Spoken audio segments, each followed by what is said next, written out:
Should we have a regional government for the north? Well, you might be forgiven for thinking we've been here before. Remember this white elephant? The idea of a northeast regional assembly was rejected during a referendum 8 years ago. But now a campaign group, the Hannah Mitchell Foundation, wants to revive the debate. It thinks the whole north should have a regional government and launched its proposals today. BBC Newcastle's political reporter Fergus Hewson has more. No, 696,519. And that the region has voted no to an elected assembly for the North East. That was 2004, a resounding no to regional government. But this is now a new call for a voice for the North. We think we really need to move on from the 2004 referendum and learn the lessons from that. I think quite a lot of us within the foundation are thinking we need to go for an all-northern approach, which brings in the North East with Yorkshire and also the North West. If you look at the North East, it's a relatively small region on its own, and it's got quite strong links with the North West, particularly with Cumbria, but very, very poor transport links. But do people feel it's time to revisit the idea of regional government? We've got to get more power to sort of this end of the country. That'd be a good idea, actually, yeah. We'll us have a say. We tried it once and turned it down, so I don't honestly think it'll work any better around this time. Yeah, well, certainly not independence, but some sort of devolution would make sense. There is an imbalance. There's an imbalance of finance and other things, and I guess we do need more of a voice. So some enthusiasm, but the man who led the no campaign against the regional assembly doesn't believe there's any appetite. The public have already decisively rejected this at a major referendum. 78% voted against this solution because this is a politician's solution to problems politicians gave us, and it would involve more politicians. The campaign for a regional government is in its early stages. Supporters say they have an open mind about what form any new body would take. Critics argue it's an idea well past its sell-by date. Fergus Hewson, BBC Look North.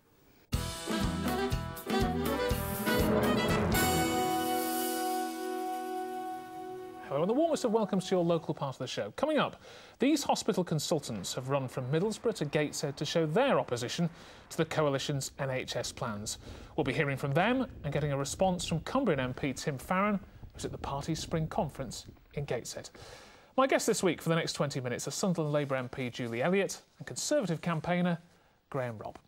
First, though, lots of economic news this week, good and bad. The good, of course, was Nissan's decisions to build a new model at its Wearside plant, bringing 400 new jobs. Understandably then, Nick Clegg was keen to be in Sunderland on Friday at one of Nissan's suppliers, Uniprez. It's hoped 1,600 jobs will be created in the supply chain as a result of that Nissan investment, something Business Secretary Vince Cable describes as a clear vote of confidence in the UK's manufacturing sector. Julie Elliott, obviously it is very good news that Nissan are investing this in Sunderland, but does it tell us anything wider about the economy? Is this a sign of good things to come? Well, hopefully it is. I mean, Nissan are an exceptional company that have grown on the strengths of the skills of our region, quite frankly, in the North East and in Sunderland. But hopefully the rest of the world, with the changes in currency and things and the problems that the countries are having, manufacturing is becoming more of an option in this area. And we have the track record, we've got the skills, we've got an excellent history in manufacturing, and actually we've got some very cutting-edge manufacturing companies in the North East. The government supported this with a regional growth fund grant. Does that suggest their policy's working? Which they haven't had yet. I mean, I'm not aware of any of the companies who've been awarded regional growth funds bids. Nissan are already investing on the basis that they'll get that grant later on, aren't they? And that's good, but we need more of it. Graham Robb, then, nobody doubts the investment in Nissan is good news, but I mean, record exports for North East businesses this week, which is good news, but half of those exports were actually from Nissan. There's a danger of putting too many eggs in one basket here. I think Nissan was a breakthrough announcement because it allows us to focus on the way the North East is in fact growing in the private business sector. You know, if you look at the local newspapers for the last 18 months, and my firm has done this, there have been 44,700 new jobs announced by local firms in the North East. east. And they're not just big firms, they might be 1- and 2-man businesses. And as those jobs are then going from announcement to hiring, you're seeing a real enterprise culture re-emerging in the North East. Now, you talked about the Regional Growth Fund. £149 million has been allocated for North East firms from the Regional Growth Fund, and it's about factories, it's about manufacturing, it's targeted public investment, not as much as there was for the complex RDA system, bureaucratic RDA system. There is a mixed picture here, isn't there? Because we've had the news from Rio Tinto about the smelter in Northumberland, so it's not all, you know, roses, is it? No, you're quite right. It's certainly not all roses, and of course there are public sector job losses to compensate for that as well. But when you look at the number of jobs that are going to be created in the future from just the firms that were given RGF funding, you're talking about 16,000 direct jobs and 26,000 indirect jobs. I'll have to leave it there for the moment. Now, the Liberal Democrats, who won't have escaped your notice, are in Gateshead this weekend for their spring conference, but not everyone has given them a friendly welcome. Yesterday, hundreds of people joined a trade union rally in Newcastle, marching to the conference to protest at cuts to local services. Now, one of the most difficult issues for the party is the coalition's health bill. And many Lib Dems, as we know, are still unhappy with it, and many think it should even be ditched. In a moment, we'll get the view of Cumbrian MP Tim Farron. But first, I went to Teesside, where Lib Dems are coming under renewed pressure on the NHS. Meet Clive and David. Most of the time, they're doctors fighting cancer in Teesside. But they have a secret identity as street-pounding campaigners battling the NHS bill. This dynamic duo have run across Britain in the last few months to drum up opposition. The Royal Colleges are coming out against it, the Royal College of Nurses have come out against it, the BMA, or College of Midwives, unite. The government just aren't listening, so you've got to go to extreme measures to make them notice. And this weekend, the two doctors ran 42 miles from Teesside to the Lib Dem conference in Gateshead as part of their protest. They believe the Lib Dem should block the health reforms for the good of patients and the party. It's going to be hugely damaging because the NHS is going to fail, it will be partially privatised over a period of time, it will be hugely unpopular, and it will finish the Liberal Democrats off as a party long term. It's an electoral suicide, and they should listen to the profession, listen to their doctors, nurses and other healthcare professionals. And Redcar could be one place where the Lib Dems might feel that NHS backlash. The party hit the jackpot in 2010 when their candidate Ian Swales took the parliamentary seat from Labour. And then they seemed to strike lucky again when they got into government. But of course, going into government was always going to be a gamble for the Liberal Democrats. For every win in one area, you might get a loss by having to support something like the hike in tuition fees or those NHS reforms. There are some worrying signs for the party here in Redcar that their honeymoon with voters is well and truly over. This is John Hannon. He used to be a Lib Dem, but after 2010, he quit to join Labour. Then this January, he won a council by-election in the previously solid Lib Dem Newcomen ward. Now he's convinced the tide is turning against his former colleagues.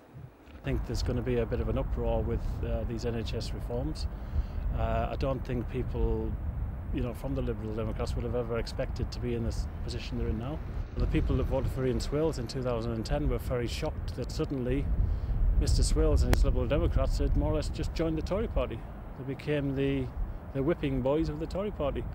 And I think that's what the people of Newcomen, why they voted for me. Mind you, the Lib Dems haven't been swept away just yet. They may now be in government, but they're also continuing to do the community campaigning they're so famous for. And the party insists supporting Redcar is actually holding up. But even amongst these activists, opinion is divided on the NHS changes. My concern, and the party's concern, is that element of profit. We do not want to go down an American-style healthcare system. I think that there were some very significant concerns about the bill in the first instance, and I know that last spring, the party conference, we raised a lot of issues and amendments to the bill, which I think helped it to evolve. And I think that it's developing into something which is really potentially a very effective piece of legislation. And of course, Lib Dems will tell you that being in government is about making difficult choices. But on NHS reform, there are plenty of protesters within and without the party, telling them they could be about to make a huge mistake. Well, Mark Denton is at the conference at the Sage, Gateshead now. And of course, Mark, we've had the result of the Lib Dems vote on the NHS within the last hour. Yes, we have, Richard. Nick Clegg has just walked past me on his way into the hall to deliver his key conference speech, but his activists have given him a battering. They voted to remove a section from a key health motion backing the health reforms. One of them described it as a high-speed train crash. I'm getting the reaction of Westmoreland MP and party president of the Lib Dems, Tim Farron. Yeah, and I would be one of those too. We know that the health bill is not something we would have drawn up had we been on power on our own. It's important to remember we got less than a quarter of the vote to the general election last year, which means we don't have a right to impose our will on everything, but we do have the ability to make a massive difference. Andrew Lansley brought in a bill last January, which many of us, well, me included, very concerned about. We did think potentially it opened up the NHS to even more marketisation than Labour brought in, and that was pretty appalling. So we've spent the last 14 months dismantling it. But it's not in the coalition agreement. Why are you guys going to the wire and risking your reputation over something that isn't even in the agreement? People talk about things not being in the coalition agreement. Libya wasn't in the coalition agreement. You know, 90% of the things that governments do are about reacting to events and situations. And one event we have to deal with, and I'm not happy with the bill, let's be honest about that, but one thing we have to deal with is the fact that the NHS is getting costlier and costlier and costlier for two very good and, you know, delightful reasons. We're living longer and there's better medicines out there. And a lot of people in your constituency will not have read this bill. People in Milnthorpe, people in Grasmere won't have read it, and you are saying to them, trust us, this isn't going to privatise the NHS. Well, I am saying that. I mean, I would no chance whatsoever would I even have tolerated where we got so far if I thought for a second that was what's going to happen. I guess you get a bit irritated when you're in my position. Andy Burnham, who I love dearly, nice guy, Labour spokesman on health, but remember when he was Secretary of State for Health, he privatised the out-of-hours GP services across Cumbria and in the North East. He privatised surgery in Westmoreland, for instance. So this is about trying to do the best thing for the National Health Service. Many of the doctors say it will destroy the NHS. They're wrong and you're right. I mean, I don't think doctors, anybody's saying seriously this will destroy the NHS. I was talking to a friend of mine this morning who's an American citizen but a Liberal Democrat guy who lives here, who's saying people talk like that just don't understand what it is to live with a privatised health service. We have a public NHS which is paid for by the taxpayer and will be free at the point of use. And what the Lib Dems have ensured through this bill so far, and it is far from perfect by the way, Mark, it is just a darn sight better than it was, is that marketisation has been put in its box. The only competition that will be allowed in the NHS now, far better than when it was under Labour, will be that competition that benefits the patient. At the moment, when contracts come up for out-of-our GP services, the cheapest bid will win, thanks to Labour. Because of us, now only the best bid will win, the bid that's best for patients. You talked last September at your party conference, finally, about a divorce from the Conservatives. What's the state of the political marriage with the Conservatives now? Well, it's kind of tongue-in-cheek. What we know is it's a 5-year relationship. You know, it's a very peculiar thing, isn't it? It's a fixed-term relationship, and it's important that you behave in a collegiate way. I mean, I'm a northerner. I spent 4 years at university here in the northeast. I've spent the rest of my life over in the northwest. I know that the relationship with the Conservative Party, for most of us born in this neck of the woods, is not a good one. But if the arithmetic across the country means that the only thing you can do is form a coalition with the Conservatives, it's best not to be chippy about it. You might as well just be a grown-up and work with them. Tim Farron talking to Mark Denton. Julie Elliott, Tim Farron and the Lib Dems say they've made this a much better bill than it was originally. Do we owe them a vote of thanks? Not at all. It's such a nonsense. The bill is marginally different than the one that was introduced over a year ago, but they've voted for everything in this bill. They've never voted against it in the chamber. They speak against it and then vote the other way. It's an absolute hypocrisy. Graham, Robb, the problem is, for both the Liberal Democrats and for the Conservatives, that every single problem that crops up in the NHS over the next few years, if this bill goes through, is going to be blamed rightly or wrongly on that bill, and you've made yourselves a hostage to fortune. It's a good point, a political point, a good point. This is a complex bill, but there are two things at its heart that people have to remember. The first thing is that it makes the GPs the kingmakers in the NHS, and they can buy services for you or me. The argument is you could have done that without the bill, isn't it? No, it enshrines it. And the second thing is that it says that the GPs don't have to buy from established NHS organisations. Let me put that in a tangible way instead of using all the facts and figures. I've got a close relative who sadly has got late-stage cancer. When she's gone to see the doctors and nurses in the NHS, it's been brilliant, no question about it. But there are other things that haven't been so good, things like scans and tests that take a long time.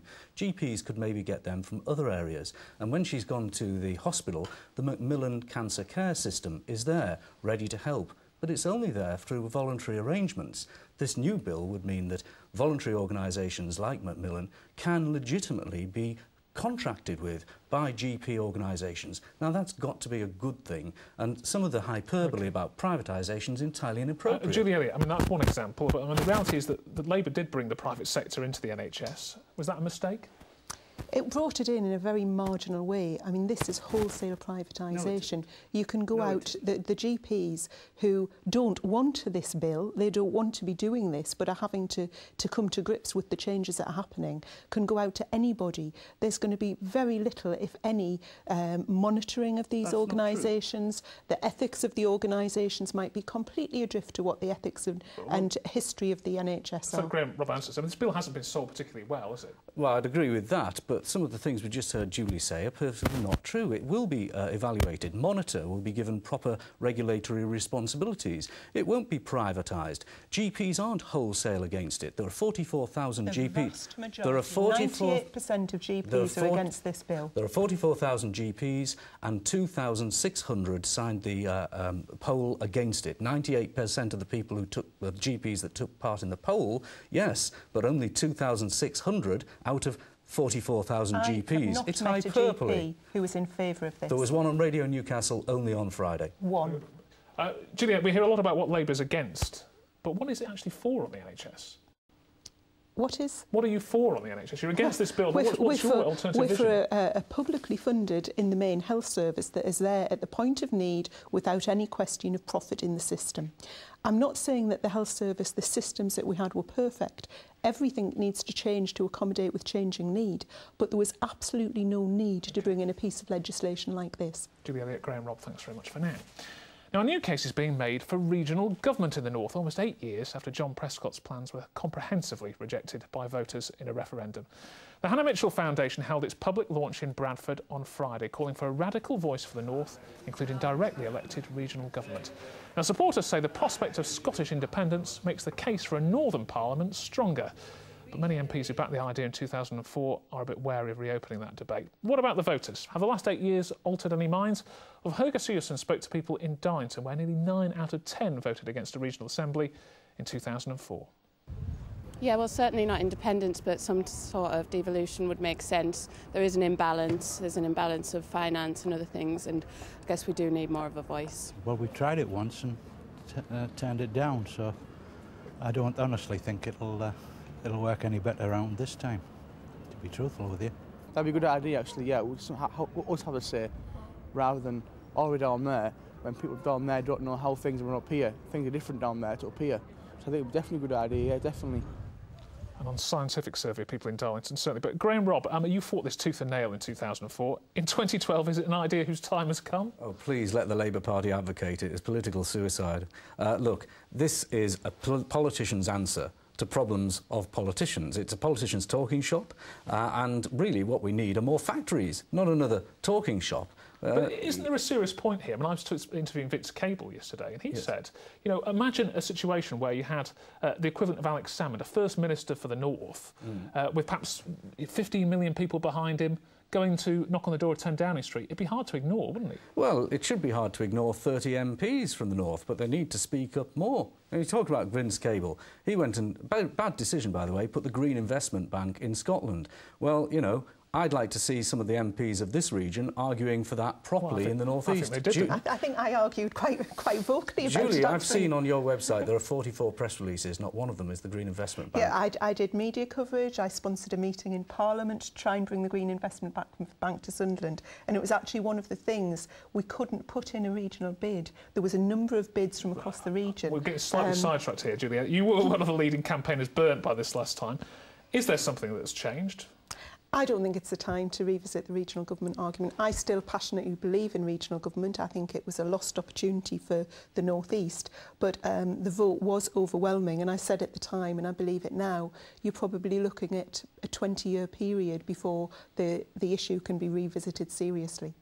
do you need to have a serious word with some of the Labour MPs from the Yorkshire and the North West who are backing this then? I have no problem with people opening up the discussion and talking about it. I just personally feel at the moment in this area, in Sunderland, in the North East, that I'm more interested in trying to raise the profile of our region, raise the profile of my area to bring jobs and investment into the area. Of course, she's quite right, and she knows from experience. Julie understands from experience. The problem that's causing this frustration potentially that could build up, as happened in Scotland, is that we've got a government that's largely run by MPs not from this region, and therefore there is going to be growing frustration if this carries on for a long time about this, isn't it? Yeah, well, that's the way that democracy works. We need more MPs from this region in the government. I would hope more Conservative MPs, but Julie's lot ran it for 13 years, and, you know, there were arguments, they ended up getting chucked out. It doesn't necessarily mean that because the Labour Party lost the election, we should suddenly have a big super-regional, expensive but there's an issue, isn't there, about the government. North feeling it might be ignored?